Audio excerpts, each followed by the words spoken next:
The Silent Whistle: How Wall Street, Washington, and Corporate America Gutted the Republic. Author: Othniel Max Daves. Date: August 9, 2025. Author's note: I remember when the bulldozers came. They didn't just clear land, they erased history. Factory after factory, in small towns and big cities alike, was reduced to rubble.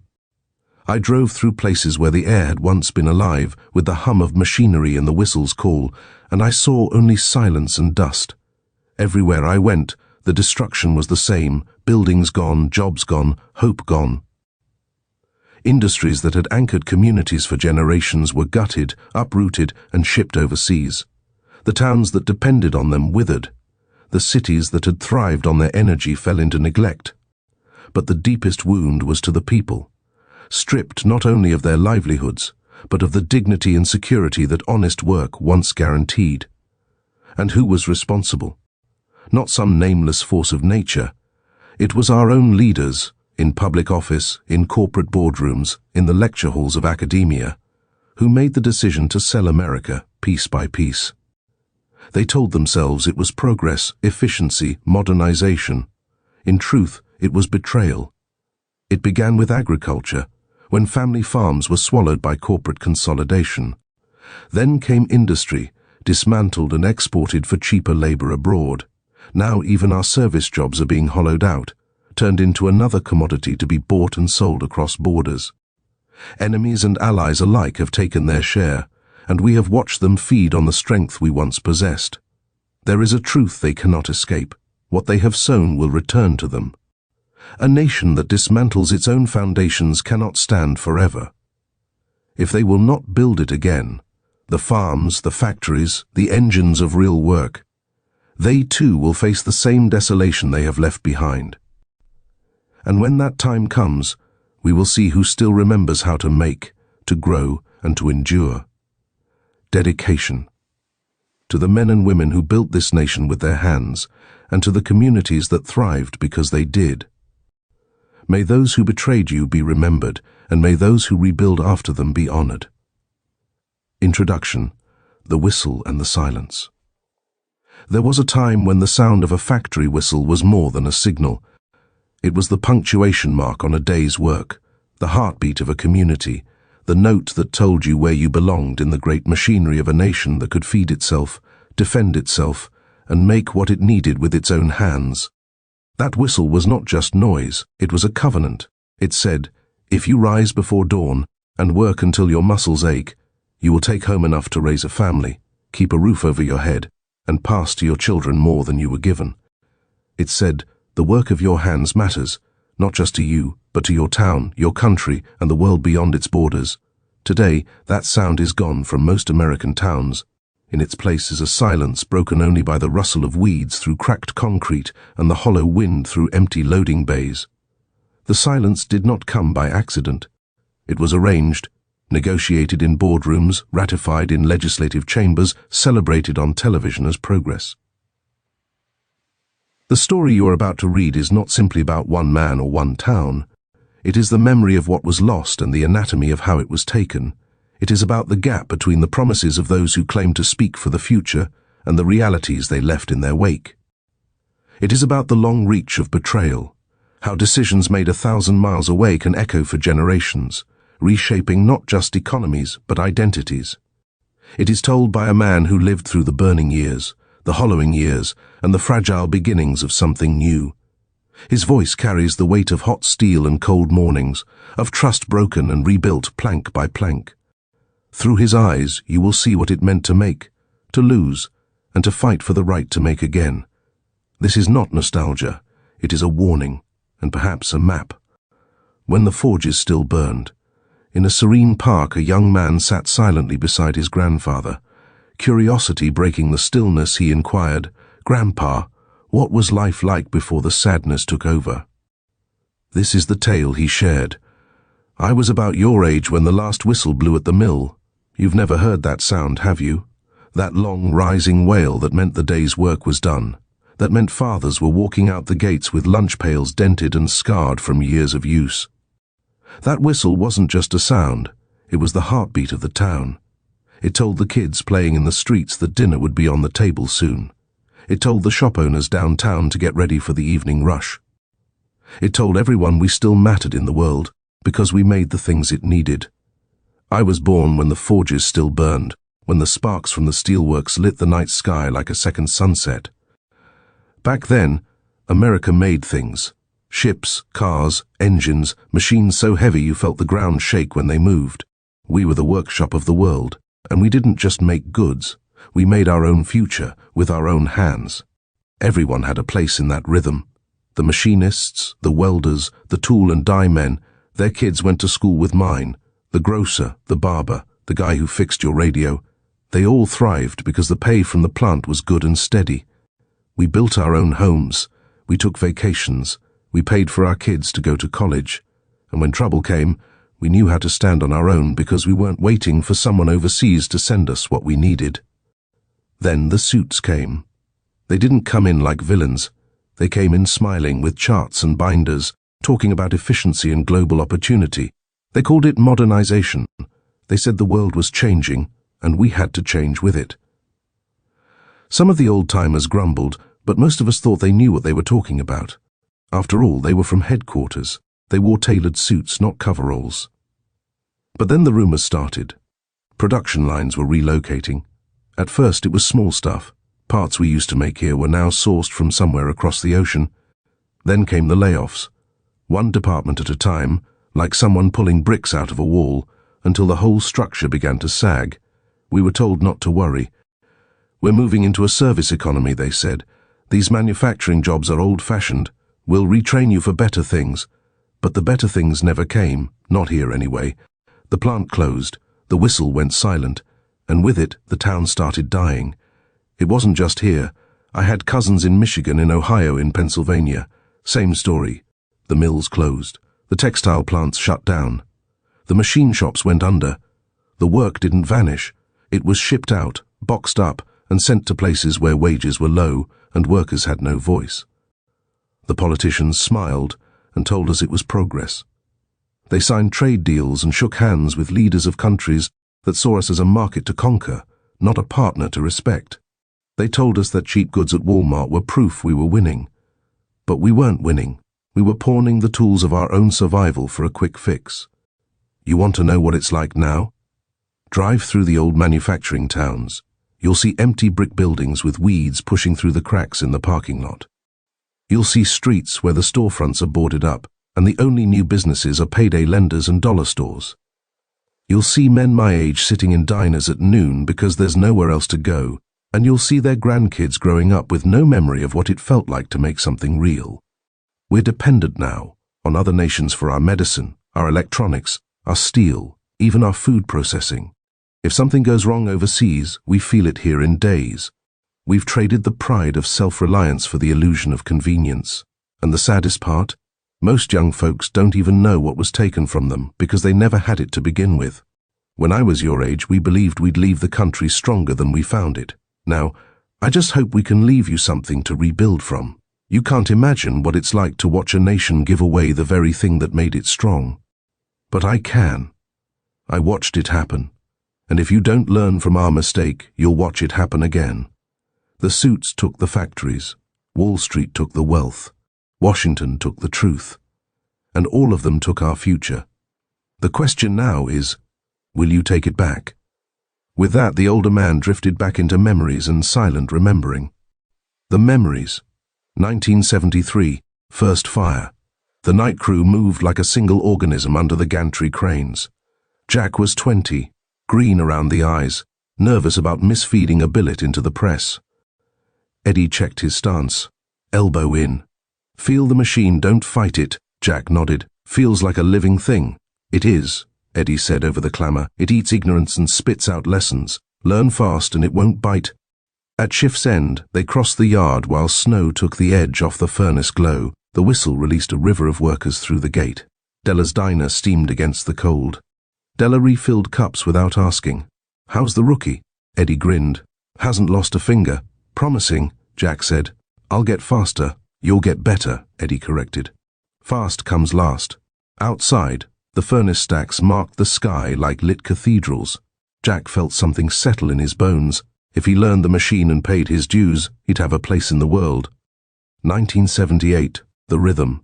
Mill's Edge pulsed with routine. Little League on Saturdays, Union Fish Fry in May, weddings in June. Maria and Jack rented a small house with a grape arbor in back. The first crib lived in the front room, a second would soon follow. At the dinner table, Jack said, "Eddie says I'm ready for the press lead next year." Maria squeezed his hand.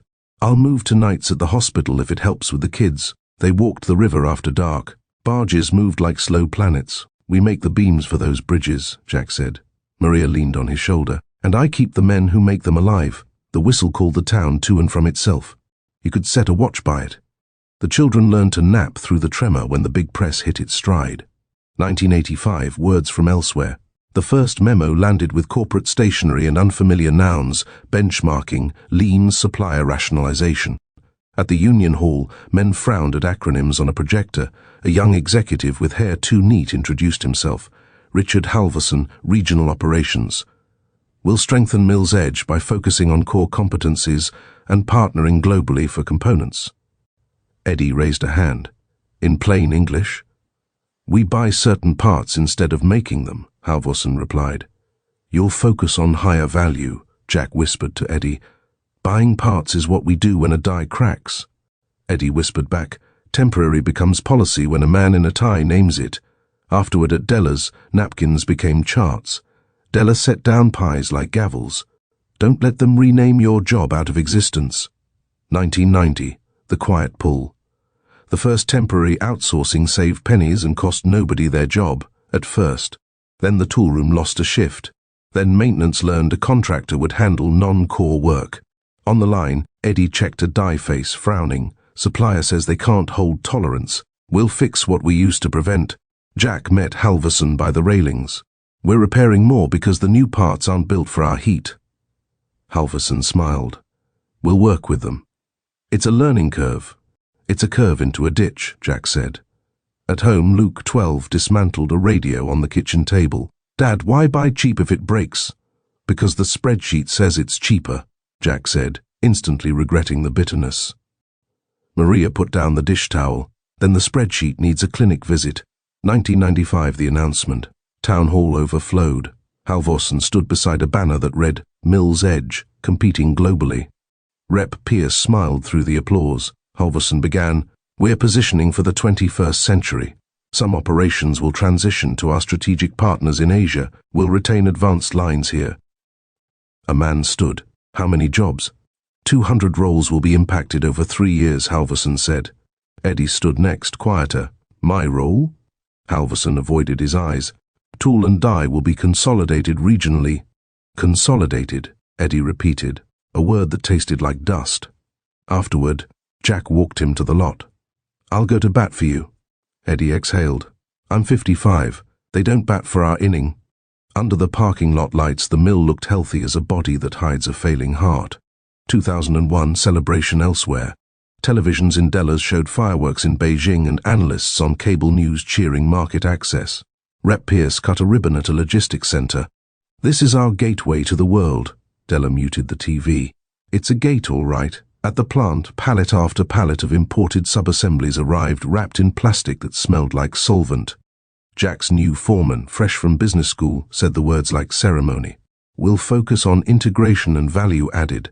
Jack ran his thumb along a burr that would cut hands if rushed.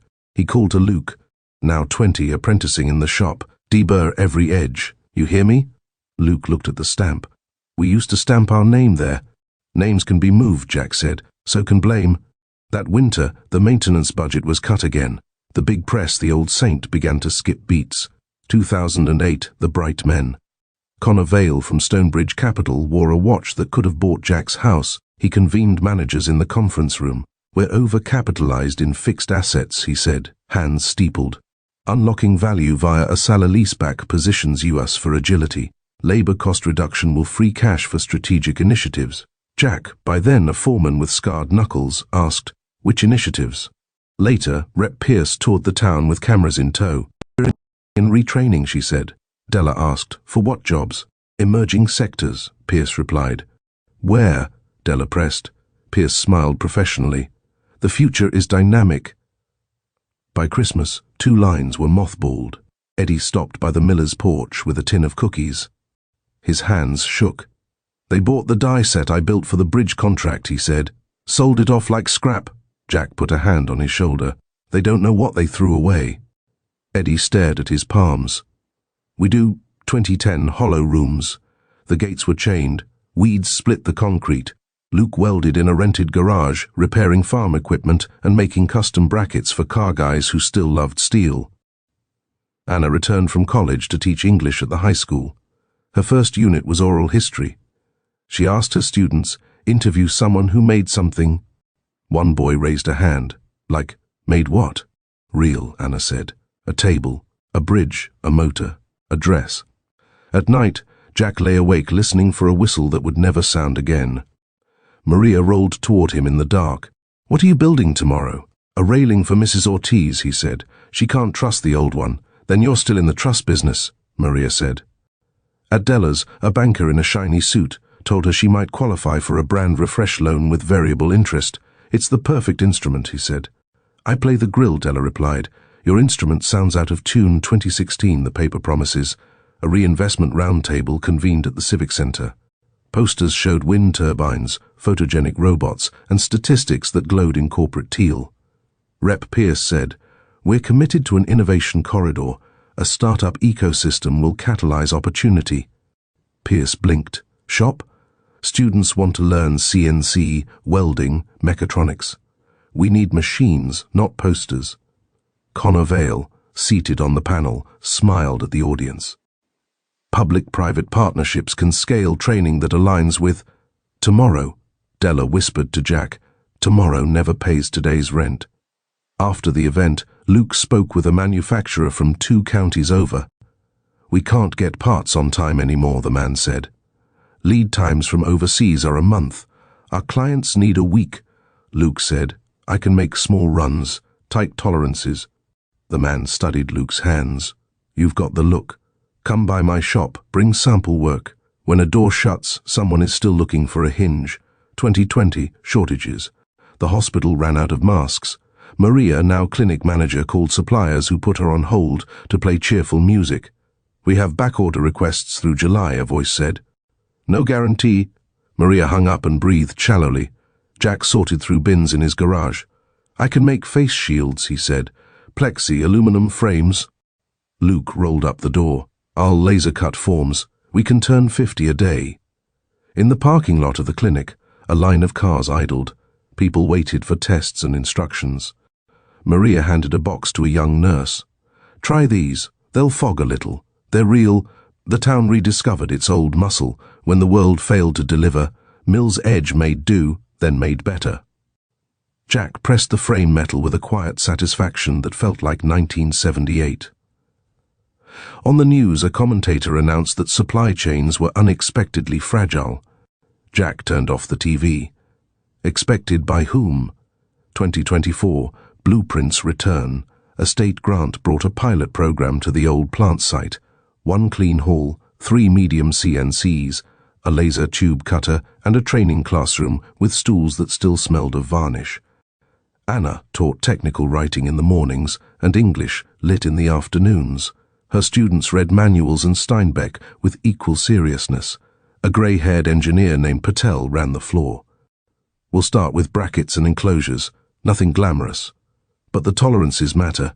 Luke took a job as lead machinist 3 days a week, keeping his garage shop alive the other 4.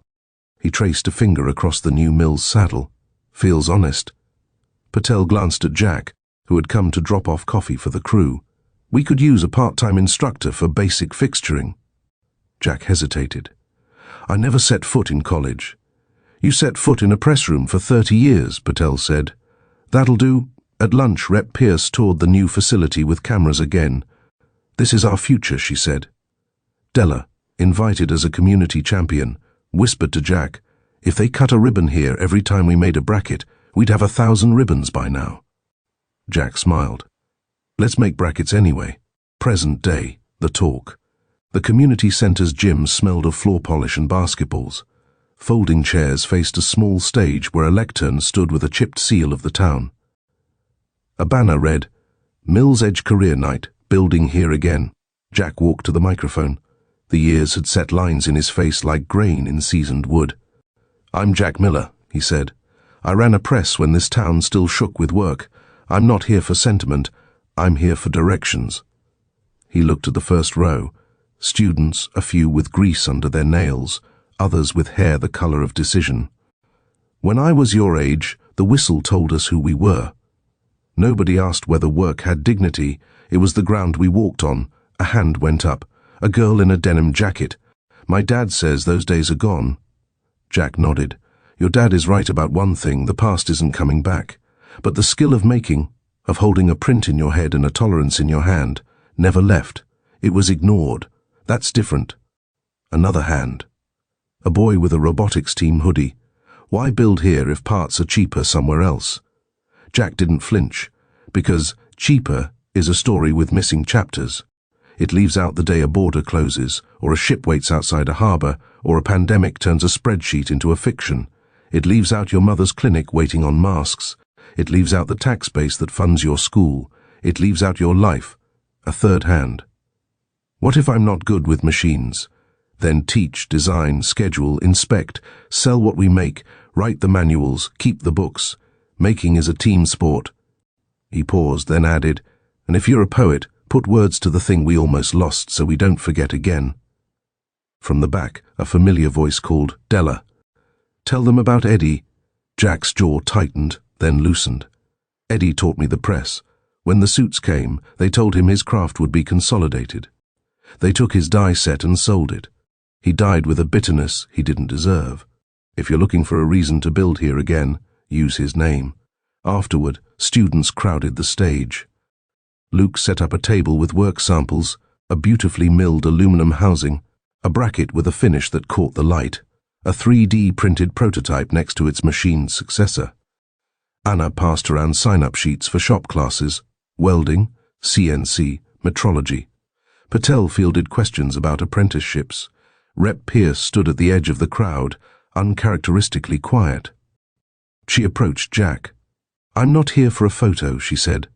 "I'm here to ask what we should stop saying." Jack considered. "Stop saying the future will save us. It won't. People will, when you stop making them beg for their own livelihoods." She nodded once, as if a door had finally opened in her head.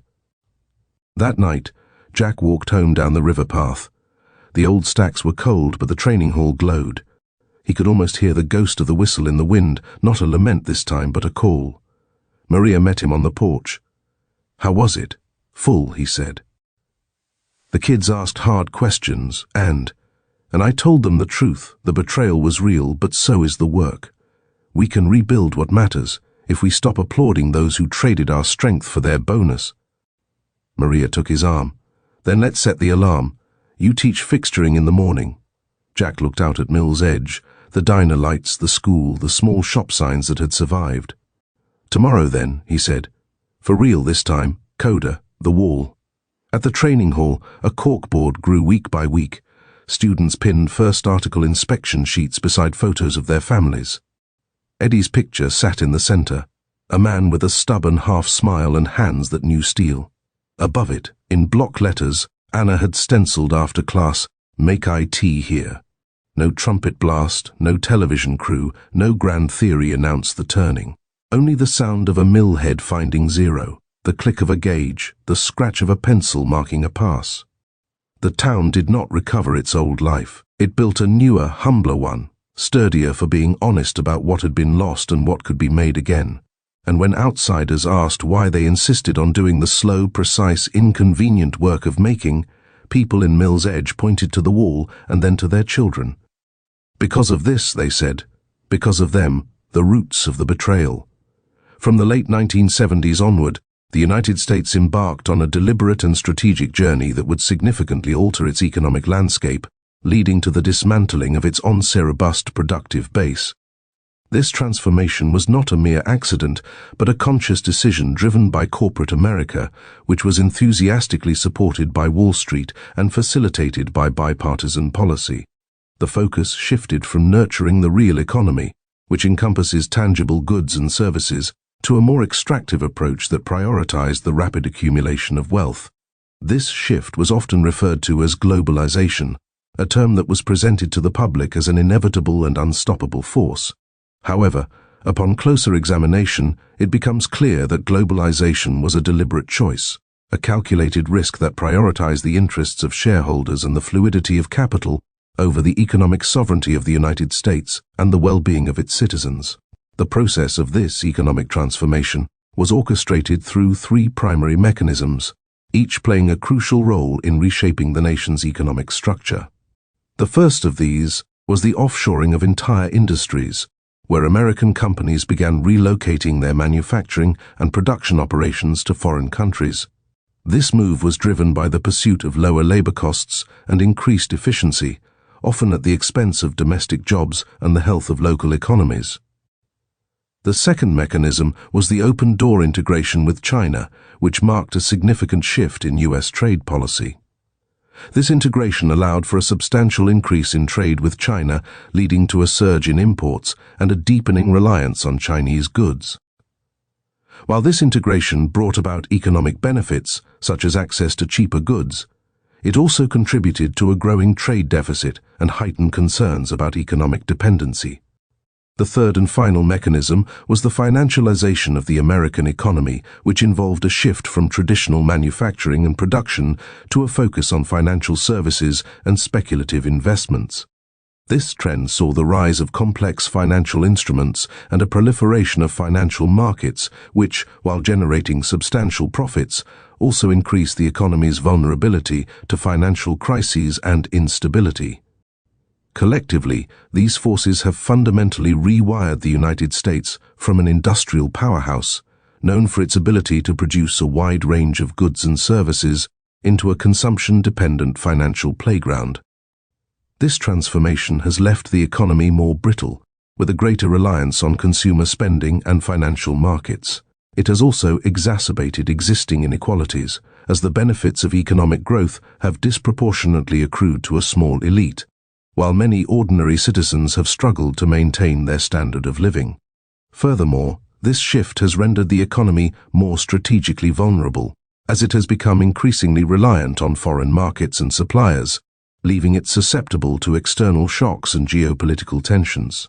In essence, the deliberate choices made over the past several decades have led to a significant shift in the economic landscape of the United States, with profound implications for the nation's future prosperity and stability.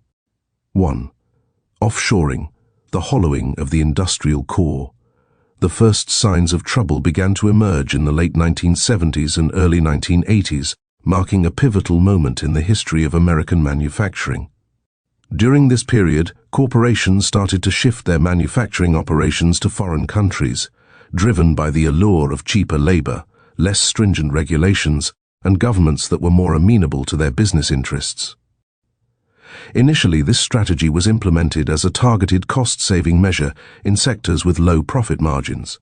However, it quickly evolved into a broader and more comprehensive abandonment of the United States manufacturing infrastructure. The decision to relocate was often justified through a veil of managerial jargon, with terms such as global competitiveness, efficiency gains, and shareholder value maximization being used to obscure the true intentions behind these actions.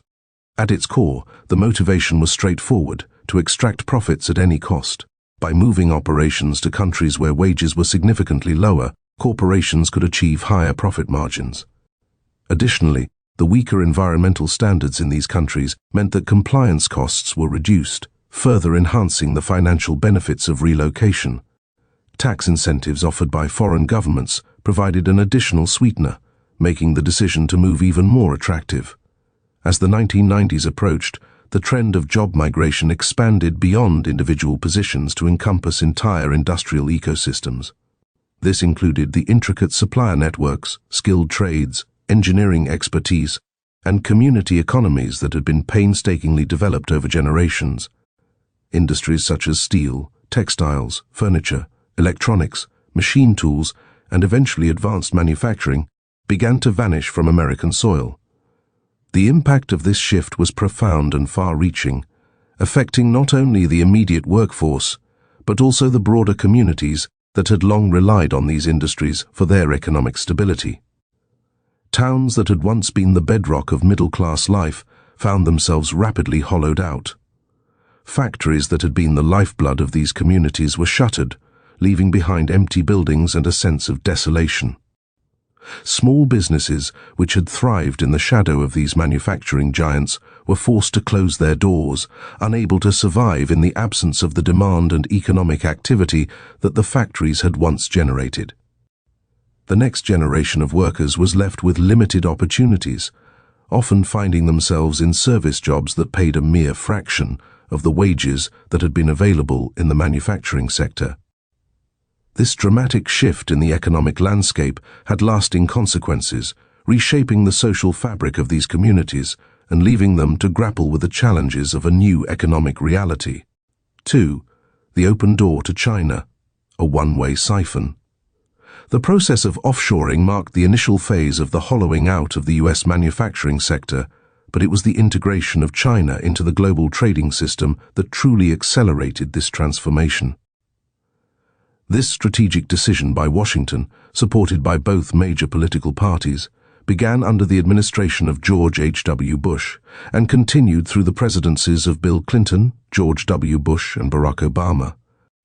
The underlying hope was that by integrating China into the world economy, culminating in its accession to the World Trade Organization in 2001, the United States could encourage political liberalization within China and simultaneously create a vast new market for American goods.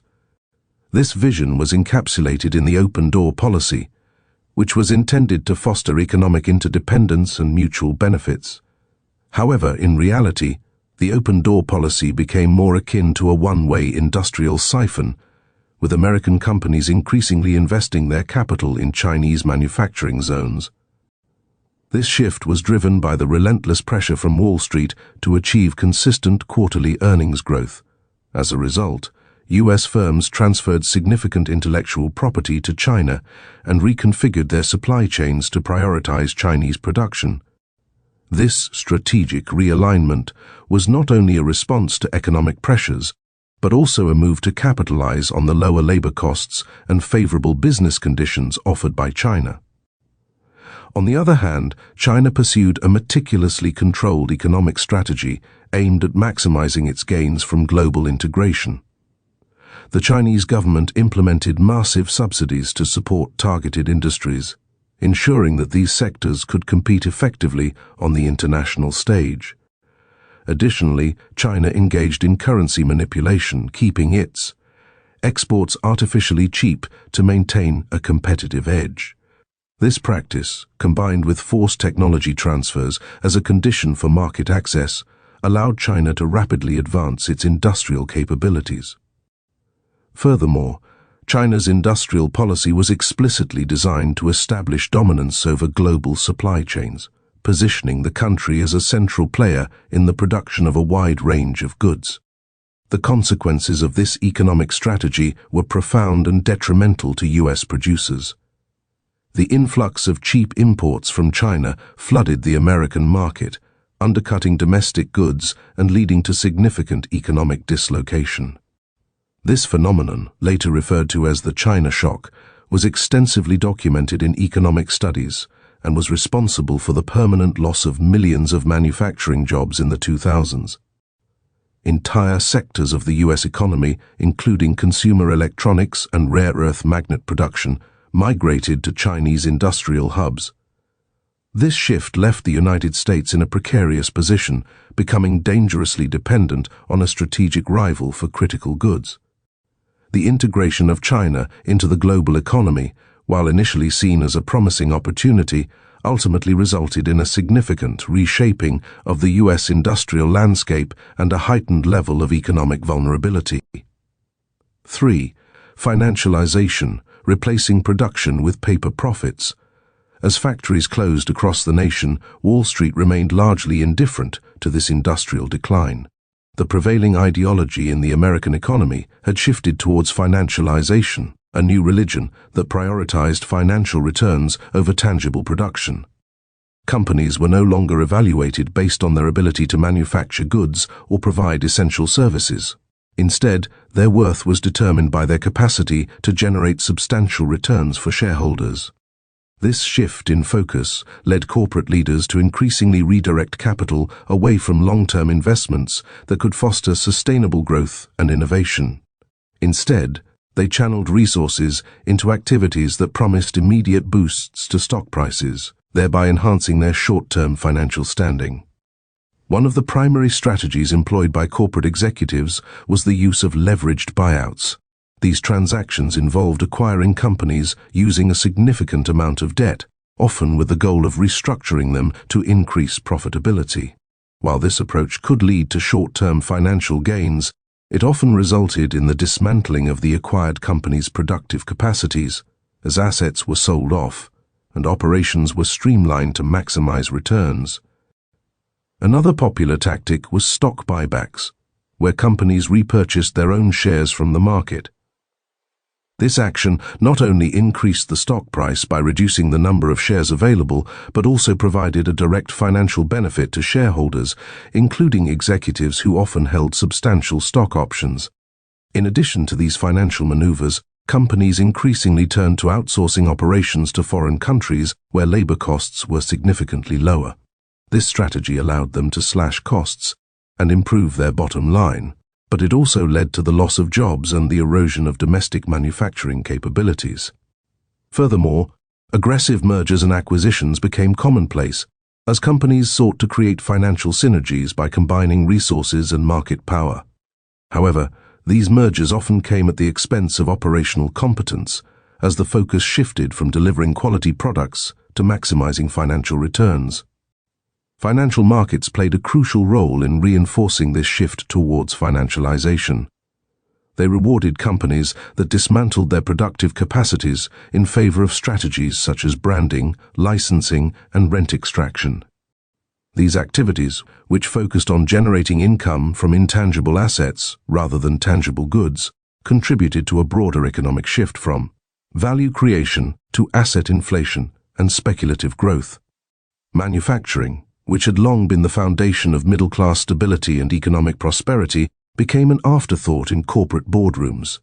Executives were more concerned with boosting stock prices and enhancing their own financial rewards than with maintaining the health of the national economy. This transformation was not merely a case of neglect or oversight.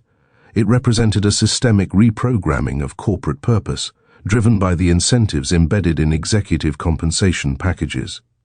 These packages were heavily tied to stock performance, creating perverse incentives for executives to prioritize quarterly earnings over long-term economic health. As a result, companies were increasingly focused on short-term financial gains, often at the expense of sustainable growth, innovation, and the well-being of their workforce. This shift had profound implications for the American economy, as it undermined the very foundations of industrial strength and middle-class stability that had once been the hallmarks of the nation's prosperity. 4. The consequences: a nation stripped of its productive sovereignty. By the 2010s, the profound and extensive transformation that had been unfolding over the previous 3 decades had become unmistakably evident. One of the most significant consequences of this transformation was the loss of industrial sovereignty in the United States. The country found itself increasingly reliant on foreign supply chains, often sourced from countries that were not necessarily allies. This reliance extended to a wide range of essential goods, from the smallest microchips to life-saving pharmaceuticals. In some critical sectors, the United States had completely lost the capacity to produce these goods at scale, leaving it vulnerable to disruptions and dependencies on other nations. This shift not only weakened the country's economic independence, but also raised concerns about its ability to maintain control over its own industrial base. Another stark outcome of this transformation was the regional collapse that affected several parts of the country. The industrial Midwest, Appalachia, and certain regions of the South emerged as epicenters of economic and social decay. These areas experienced a significant population decline as people sought better opportunities elsewhere. The economic downturn was accompanied by a rise in opioid addiction, which became a pervasive and devastating issue, tearing apart communities and families. Additionally, the collapse of public services in these regions further exacerbated the challenges faced by residents, leaving them with limited access to essential resources and support systems. The once thriving industrial heartlands of America were now struggling to recover from the profound impact of this transformation. The national security implications of this industrial shift were also considerable.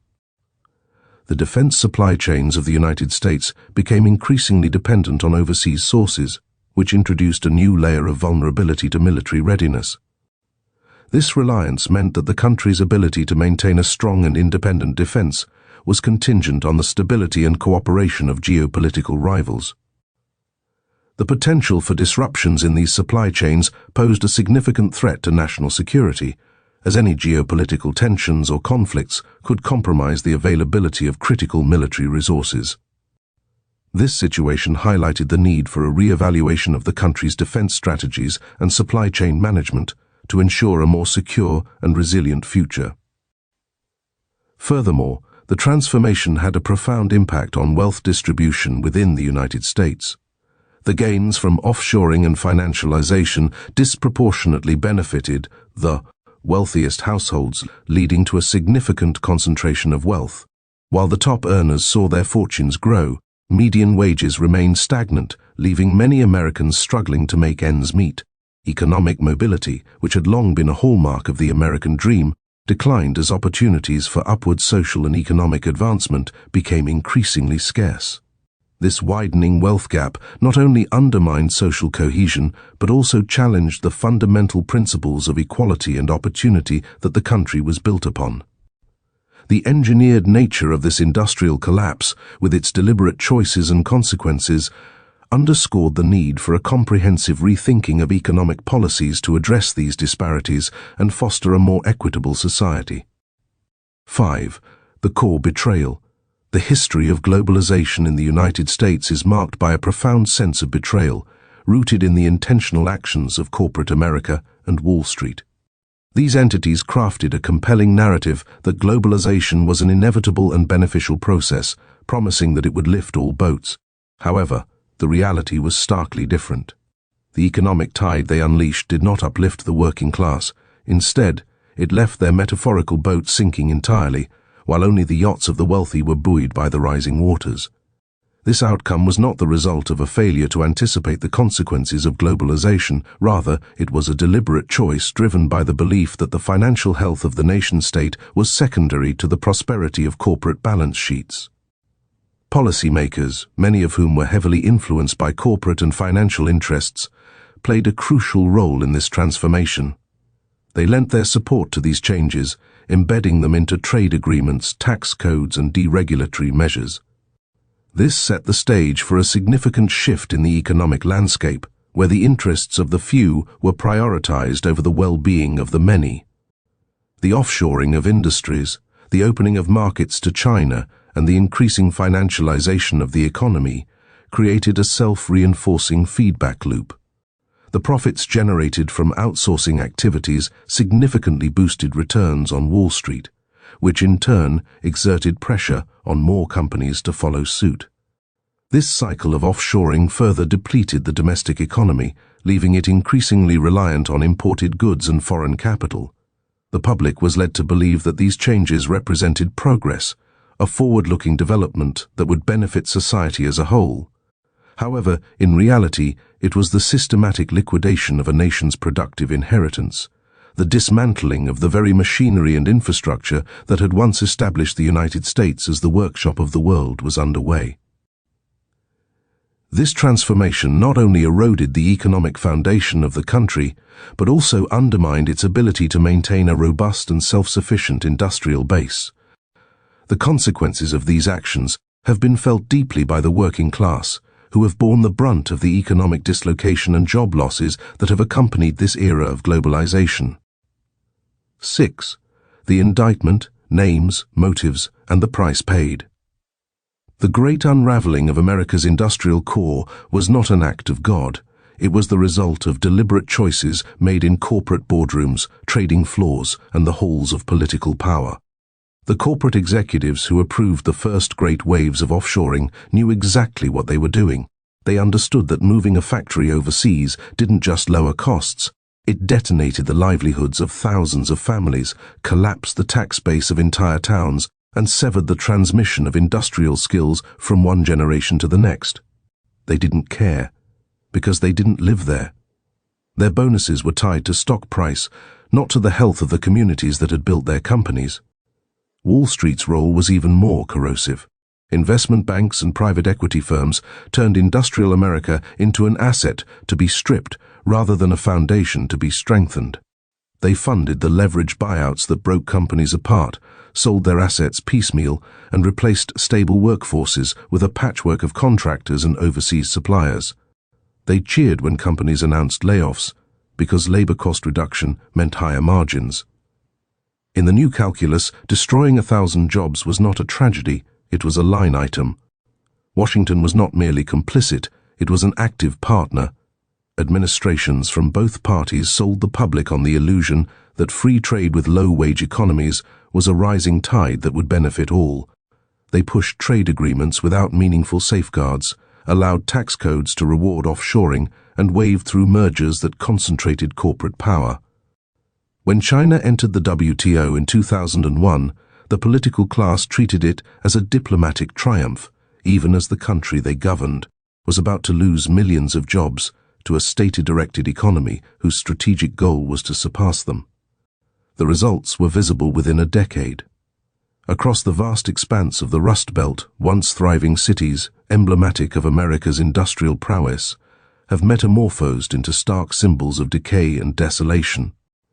These urban landscapes, which were once bustling with the hum of machinery, the steady rhythm of factory shifts, and the vibrant life of middle-class communities, now stand as haunting reminders of a bygone era.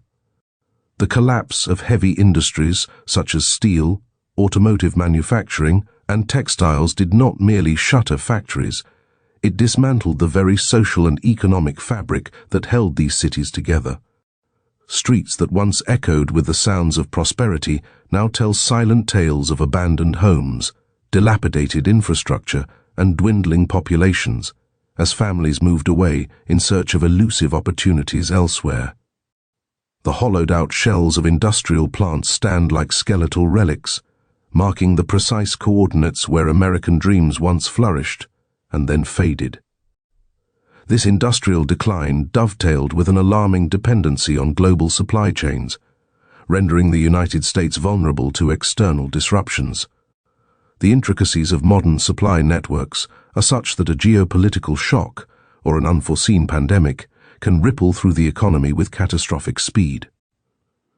The COVID-19 pandemic laid bare this fragility as industries grappled with shortages of essential goods, from personal protective equipment to semiconductor chips. The absence of domestic manufacturing capabilities forced reliance on foreign producers, often located in regions susceptible to political instability or strategic manipulation. This over-reliance starkly underscored how offshoring critical production capacities, once justified by cost efficiency, came at the expense of national resilience and self-sufficiency. Concurrently, the economic landscape has bifurcated dramatically, creating an ever-widening chasm between the financial elite and the broader populace. The wealth generated from globalization, financialization, and corporate consolidation has disproportionately accumulated in the hands of a select few. This concentration of wealth has coincided with a stagnation of median household incomes, eroding the economic stability that once characterized the American middle class. The promise of upward mobility, a cornerstone of the American dream, has dimmed for many, replaced by economic precarity and diminished prospects. This disparity is not merely economic but also social, fostering disillusionment, political polarization, and a pervasive sense of betrayal among those left behind by the tides of economic transformation. 7. The strategic cost, dependence, and decline. The betrayal that has unfolded in recent decades is not merely an economic one, it is deeply strategic in nature. By systematically dismantling America's domestic manufacturing base, corporate America and Wall Street have significantly undermined the country's ability to function as a truly sovereign power.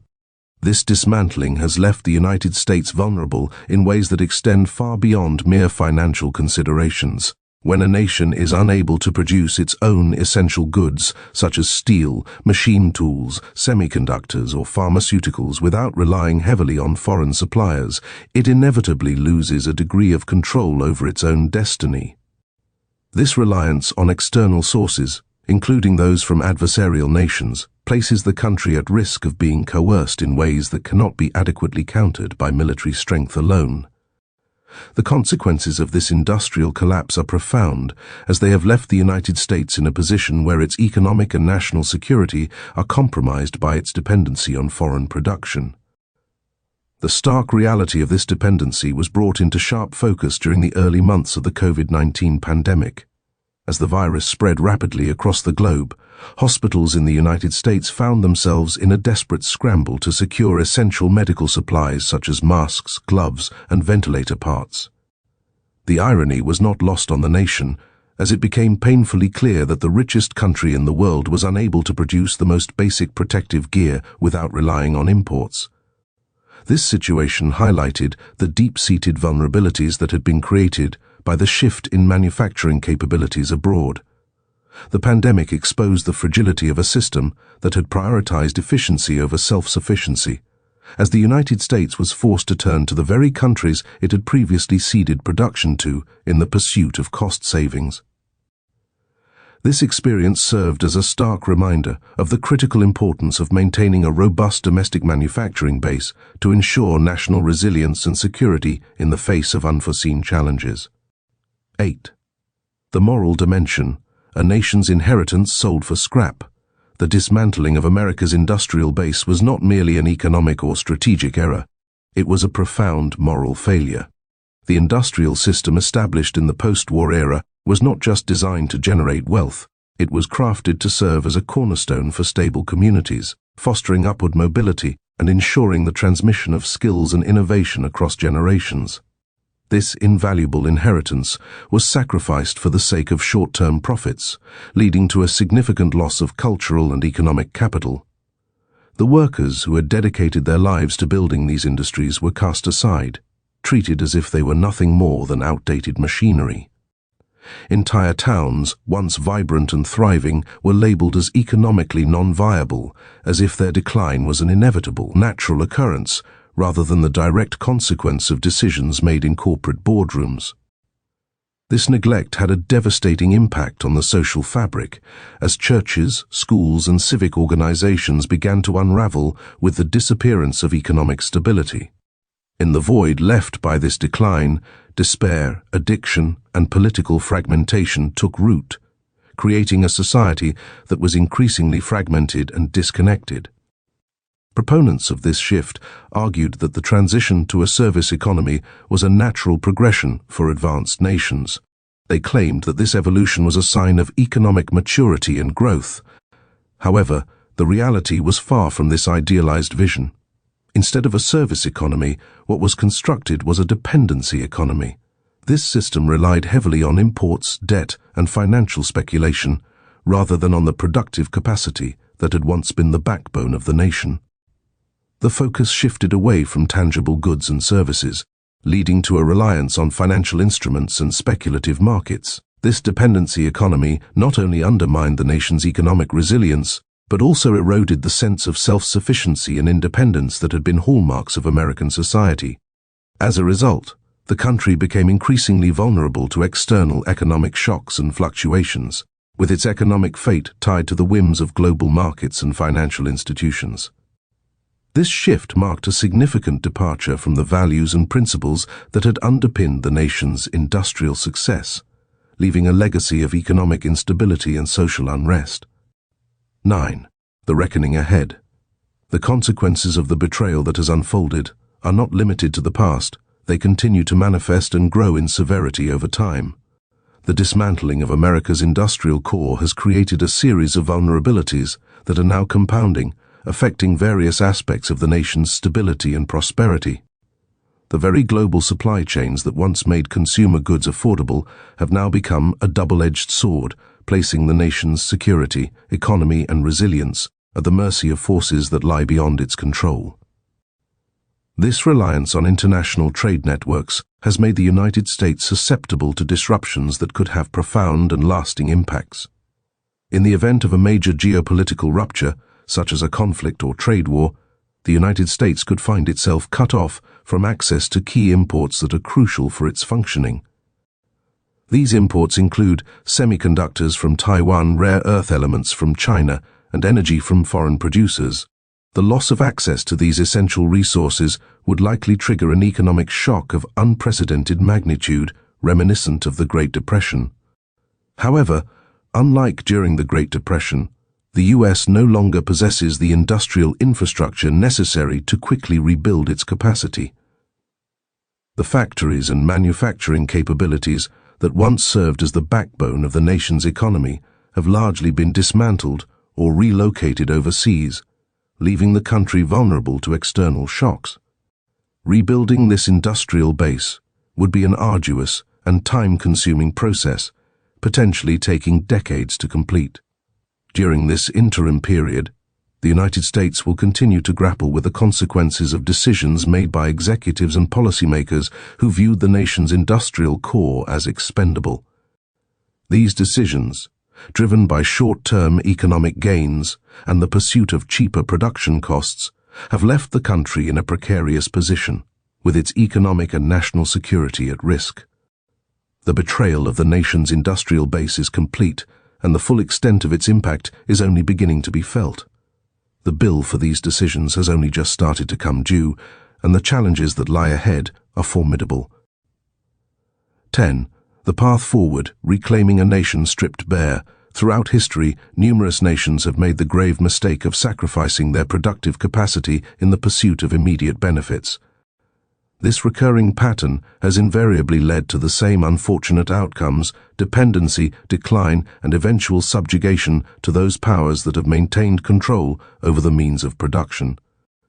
The United States, despite its unparalleled technological advancements and formidable military capabilities, now finds itself perilously close to this same danger zone. It is a superpower that, despite its outward strength, has become internally weakened, with its industrial backbone significantly eroded. The past 4 decades have revealed a harsh reality. The United States cannot simply decide to reclaim its sovereignty and restore its industrial prowess overnight. The physical infrastructure, skilled workforce, and intricate supplier ecosystems that once thrived within its borders have been fragmented, dismantled, or absorbed by foreign competitors. The journey back to industrial strength will be arduous, expensive, and fraught with political challenges. The nation must navigate a complex landscape of rebuilding and reinvigorating its industrial base, which requires significant investment, strategic planning, and a commitment to long-term goals. However, the alternative to this path is even more dire. Continued reliance on foreign supply chains and the relentless financial exploitation of the domestic economy represent a slow-motion liquidation of the nation's future. If the United States is to avoid this bleak fate, the restoration of its industrial capacity must be elevated to a national priority of the highest order. This endeavor should be approached with the same urgency and determination as the mobilization efforts during the Second World War or the ambitious space race. It is a monumental task that demands collective action, bipartisan support, and a vision for a resilient and self-sufficient future. Reversing the financialization trap. The first and most urgent reform that needs to be implemented is to dismantle the oppressive grip of financialization. Currently, corporate leadership is primarily incentivized by short-term stock performance, which creates a distorted environment where the focus is on maximizing immediate profits, rather than engaging in long-term productive investments. This skewed incentive structure encourages companies to dismantle their domestic operations and relocate their capital abroad, seeking higher returns in foreign markets. To address this issue, it is crucial to rewrite corporate governance laws to shift the focus away from shareholder primacy. Instead, there should be a reassertion of a fiduciary duty that encompasses a broader range of stakeholders, including employees, communities, and the nation itself. This change would ensure that corporate decisions are made with the long-term well-being of all these groups in mind, rather than solely benefiting shareholders in the short term. Another essential step in reforming the financial system is to implement restrictions on stock buybacks. These buybacks often divert significant amounts of capital away from productive investments, which are crucial for the growth and sustainability of the economy. By limiting stock buybacks, companies would be encouraged to reinvest their profits into expanding their operations, innovating new products, and creating jobs, rather than simply inflating stock prices for short-term gains. This shift would help to foster a more sustainable economic environment where businesses are focused on long-term growth and development. Furthermore, it is necessary to tax offshore profit shelters in a manner that eliminates the financial advantages of moving capital and operations overseas. Currently, many companies exploit these shelters to avoid paying taxes on their profits, which unfairly advantages them over businesses that choose to keep their operations and investments within the country. By implementing effective taxation policies on offshore profits, the financial incentives for relocating operations abroad would be reduced, encouraging companies to maintain their presence domestically. This would not only help to boost the local economy, but also ensure that corporations contribute their fair share to the tax base, which is essential for funding public services and infrastructure. In addition to these measures, restructuring executive compensation is vital to align corporate leadership's incentives with long-term productive growth within the United States. Currently, executive pay is often heavily tied to short-term stock performance, which can lead to decisions that prioritize immediate profits over sustainable growth. By restructuring compensation packages to reward executives based on long-term productive growth, companies can create a culture that values innovation, investment, and the creation of lasting value. This would encourage leaders to make decisions that benefit the company and its stakeholders over the long term, rather than focusing on short-term financial gains. Overall, financial markets must be compelled to reward the act of building something tangible rather than merely extracting value from what others have already constructed. By implementing these reforms, the financial system can be transformed to better support long-term economic growth and development, ensuring that the benefits of prosperity are shared by all stakeholders. This shift would not only strengthen the domestic economy, but also create a more equitable and sustainable financial landscape for future generations. Industrial sovereignty as national security. For many years, the United States has viewed manufacturing primarily as an economic issue, focusing on its impact on GDP, employment, and trade balances. However, this perspective is increasingly outdated and inadequate in the face of evolving global dynamics. Manufacturing is now recognized as a critical component of national security. In today's world, where great power competition is becoming more pronounced, supply chains can be exploited as tools of geopolitical influence, and technological leadership is contingent upon having advanced production capabilities. No country can truly claim sovereignty if it lacks the ability to produce its own essential goods. This realization underscores the urgent need for the US to reassess its approach to manufacturing and to prioritize it as a matter of national security. To address this challenge, the United States must take proactive steps to identify and safeguard its strategic industries. These industries are vital for maintaining the nation's technological edge, ensuring its defense capabilities, and supporting its healthcare system. Among the most critical sectors are semiconductors and microelectronics, which are fundamental to the functioning of modern technology, from smartphones to military hardware. Rare earth extraction and processing are also essential, as these elements are crucial for producing a wide range of advanced materials and technologies. Defense critical metals and alloys are indispensable for the production of military equipment, while pharmaceuticals and medical devices are vital for public health and healthcare infrastructure. Additionally, energy infrastructure components, such as turbines and grid control systems, are necessary for maintaining a stable and secure energy supply. These strategic industries must be regarded as core sovereign assets that are protected from foreign control and influence. To achieve this, the US government should implement a comprehensive strategy that includes direct investment in these sectors, long-term procurement contracts to ensure a stable demand for domestically produced goods, and tariff protections to shield against predatory dumping practices by foreign competitors. By taking these measures, the United States can create a resilient manufacturing base that is capable of meeting the nation's critical needs in the face of global challenges. It is important to acknowledge that investing in and protecting these industries will not come without significant costs. The financial burden of such efforts will be substantial, requiring substantial resources and commitment from the government and private sector alike. However, the potential costs of failing to invest in these areas are far greater. The loss of the ability to produce essential goods domestically could have severe consequences for national security, economic stability, and technological leadership. Therefore, while the investment required may be considerable, it is a necessary step to ensure the long-term prosperity and security of the United States. Restoring the skills and ecosystems. The decline of America's industrial base is a complex issue that extends beyond the physical structures of factories. It is a generational problem that has seen the erosion of skilled trades, specialized manufacturing knowledge, and the intricate supplier networks that are essential for the smooth operation of complex production processes. Over the decades, these vital components have been gradually degraded, leaving a significant gap in the nation's industrial capabilities. While factories can be rebuilt relatively quickly, the skills and knowledge required to operate them are far more challenging to restore. This loss of expertise is not just a temporary setback, but a long-term challenge that requires comprehensive strategies to address. To effectively rebuild America's industrial base, a multi-faceted approach is necessary.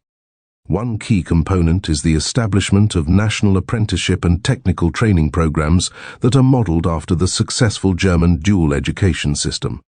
This system combines classroom instruction with hands-on training in real-world settings, allowing individuals to gain both theoretical knowledge and practical experience simultaneously. By implementing similar programs in the United States, the country can foster a new generation of skilled workers who are well prepared to meet the demands of modern manufacturing. Additionally, the creation of regional manufacturing hubs is crucial. These hubs should serve as innovation zones that connect universities, technical colleges, and industry partners. By fostering collaboration and knowledge sharing among these entities, regional manufacturing hubs can drive innovation and ensure that the country remains competitive in the global market. Furthermore, it is essential to provide tax and grant incentives for small and mid-sized suppliers to cluster around anchor manufacturers. This approach can help recreate the dense supplier networks that were lost to offshoring, which are vital for the efficient operation of manufacturing processes. By encouraging local suppliers to work closely with larger manufacturers, the country can strengthen its industrial supply chain and reduce reliance on foreign imports. This not only enhances economic resilience, but also supports local businesses and communities. Rebuilding America's industrial base is not merely an economic issue, it is also a matter of cultural restoration. Skilled work must be revalued as a noble profession, rather than being dismissed as a relic of the past. This requires a shift in societal attitudes and a recognition of the importance of skilled trades in driving economic growth and innovation. By valuing and investing in skilled work, the country can restore its industrial prowess and create a more prosperous future for future generations. Rebalancing trade and foreign policy. The open-door policy towards China was initially conceived under the belief that fostering economic integration would inevitably lead to political liberalization within the country. However, this optimistic assumption has proven to be a significant miscalculation. Instead of promoting political openness, China has capitalized on its access to the US markets to bolster its position as a formidable competitor in the realms of technology, economy, and military. This strategic maneuver has allowed China to leverage its economic gains to enhance its global influence and challenge the United States on multiple fronts. The unintended consequence of the open-door policy has been the empowerment of China, which has now emerged as a major adversary in the international arena. To reclaim control over its economic future, the United States must adopt a more strategic and assertive approach to its trade policies. This involves ending the unilateral openness to economies that operate under state-directed industrial policies and refuse to offer reciprocal access to US markets. By doing so, the US can protect its industries from unfair competition and ensure that its economic interests are safeguarded. Additionally, the US should renegotiate existing trade agreements to incorporate enforceable standards related to labor, environmental protection, and intellectual property rights. These standards are crucial for maintaining fair trade practices and ensuring that the benefits of trade are shared equitably. Furthermore, the US should employ tariffs and quotas not as indiscriminate measures of protectionism, but as targeted tools designed to prevent strategic dependency on foreign nations. This approach will help the US maintain its economic independence and reduce vulnerabilities in critical sectors. Lastly, the US must decouple from foreign economies in areas where reliance on an adversary poses unacceptable national security risks. This strategic decoupling will allow the US to build a more resilient and secure economic framework that prioritizes national interests. It is important to clarify that this approach is not about embracing isolationism. Instead, it is about achieving strategic sovereignty, which involves engaging in trade where it benefits the nation and refraining from trade that undermines its industrial base. By adopting this strategic mindset, the United States can navigate the complexities of global trade more effectively and ensure that its economic policies align with its national security objectives. This shift towards strategic sovereignty will empower the US to maintain its position as a global leader, while safeguarding its economic and national interests. Cultural reorientation, from consumption to production. At the deepest level, America must embark on a profound transformation to reverse the cultural shift that has taken place over the past 40 years. This shift has been characterized by the pervasive belief that a nation can maintain its strength and prosperity while primarily relying on the consumption of goods and services produced by other countries. This approach has led to a reliance on a consumer economy, which has become akin to a narcotic, lulling the population into a state of complacency with the availability of cheap goods. However, this illusion of prosperity has served to mask the underlying structural decay that threatens the nation's long-term stability and resilience. To truly address these challenges, America must redefine its cultural values and priorities, moving away from a focus on consumption and towards a more sustainable and self-sufficient model of economic growth. A truly healthy nation is one that actively engages in the processes of making, building, and innovating. It is not merely a nation that consumes and brands products, but one that invests in its own capabilities and resources to create lasting value. This requires a shift in the cultural narrative, away from the celebration of financial windfalls and speculative gains, and towards the honoring of the hard work and dedication required to build enduring value. By fostering a culture that values innovation, craftsmanship, and entrepreneurship, America can create a more robust and resilient economy that is capable of withstanding the challenges of the future. This transformation will not only strengthen the nation's economic foundation, but also enhance its cultural and social fabric, ensuring that it remains a beacon of progress and prosperity for generations to come. The moral imperative. The betrayal experienced over the past 4 decades extends far beyond mere economic mismanagement. It represents a profound breach of the social contract that has long governed the relationship between citizens and their nation. Throughout much of the 20th century, there existed an unspoken agreement that underpinned the social fabric of society. This agreement was simple yet profound. If individuals dedicated themselves to hard work and contributed meaningfully to the nation's productive life, they would be rewarded with the ability to support their families, own their homes, and live with dignity and respect. This social contract was a cornerstone of societal stability and prosperity, providing a sense of security and purpose to millions of people. However, this understanding was shattered by those who prioritized short-term financial gains over the long-term well-being of the nation's workforce. By trading the livelihoods of millions for the sake of quarterly profits, these individuals not only undermined the economic stability of the country, but also eroded the trust and confidence that had been built over generations. The consequences of this betrayal have been far-reaching, affecting not only the economic prospects of individuals, but also the very fabric of society itself. Restoring the broken social contract is not merely a matter of policy or economic strategy, it is a moral imperative that demands immediate attention and action. A nation that turns its back on its producers and workers, those who are the backbone of its economy, is a nation that has lost its way. True sovereignty begins at home, and it is not measured by empty rhetoric or grandiose promises, but by the tangible ability of its citizens to stand on their own productive feet.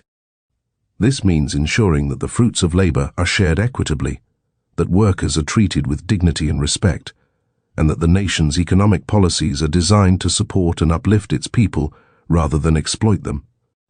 By doing so, a nation can reclaim its identity and purpose, fostering a sense of unity and shared responsibility among its citizens.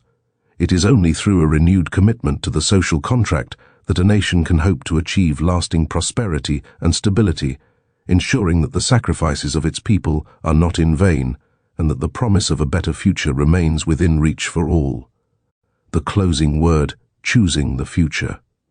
The journey back to a more robust and self-sufficient American economy is fraught with challenges that necessitate a direct confrontation with deeply entrenched interests. These interests are not limited to the corporate boardrooms where decisions are made about the direction of businesses, nor are they confined to the bustling trading floors where financial transactions shape the economic landscape.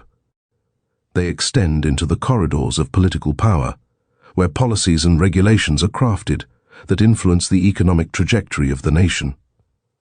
To truly embark on this path of renewal, it is imperative to break away from the conventional economic orthodoxy that has dominated American thought for the past 2 generations. This orthodoxy, which has often prioritized short-term gains and efficiency over long-term sustainability and resilience, must be re-evaluated. The process will demand significant sacrifices and substantial investments, as well as a critical acknowledgement that not all efficiencies are worth the long-term costs they impose on the economy and society.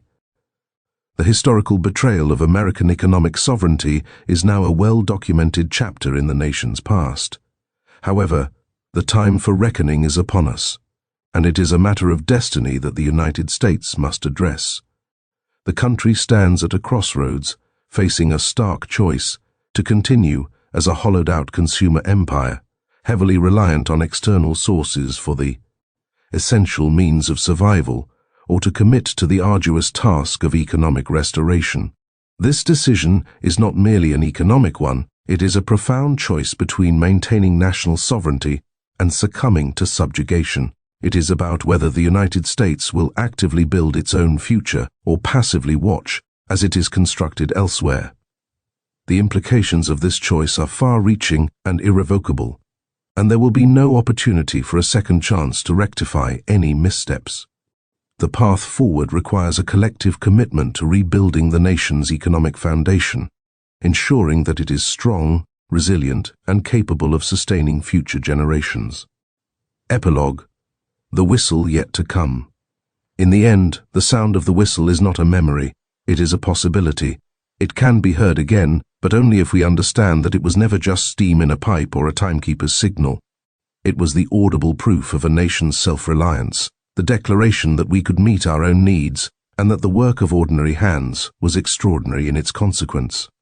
We live now in a time when most of the world assumes that sound is gone forever. They believe it belongs to black and white photographs and grainy films, to an era when steel and sweat defined prosperity. They tell themselves, and us, that the world has moved on, that efficiency and speed have replaced endurance and craft. But the truth is harsher. The whistle went silent because the covenant it represented was broken. It was bartered away for margins and market share, for quarterly reports that bloomed like weeds and withered just as quickly. It was betrayed by those who saw a community as a liability and a nation as nothing more than a platform for capital flows. And yet, a whistle is not a monument. It is a tool. It can be remade, reinstalled, and heard again if there is something worth calling people to. That will not come from speeches or slogans. It will come from the hum of rebuilt machines, the weight of a finished part in a worker's hand, the steady confidence that what we need does not need to arrive on a container ship. The choice is ours. We can live in the silence, content with imports and illusions, or we can raise the whistle again, not for nostalgia's sake, but to mark the start and end of work that sustains a people. The man who told you this story has heard both sounds, the whistle in its glory and the emptiness after.